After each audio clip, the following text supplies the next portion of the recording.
இந்த வீடியோவில் பர்ச்சேஸ் பண்ணதுக்கப்புறம் லாட் ஜென்ரேட் பண்ணுறது எப்படின்னு பார்க்க போகிறோம். ஸோ அதுக்கு நம்ம டிரான்சாக்ஷனில் டேகிங்கில் லாட் ஜென்ரேஷன் ஒரு மெனு இருக்குது. ஸோ அந்த மெனுவை கிளிக் பண்ணுங்கள்.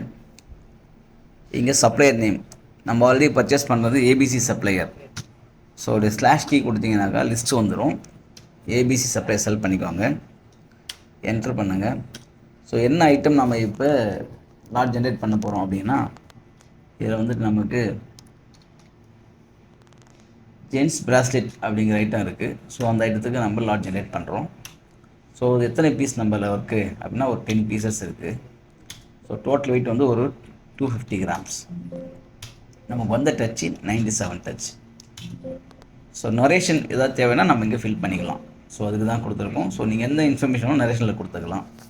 கொடுத்துட்டு என்ட்ரு கொடுத்தீங்கன்னாக்கா அந்த லாட் நம்பர் 00001 அப்படிங்கிற லாட் உங்களுக்கு ஜென்ரேட் ஆகிடும்.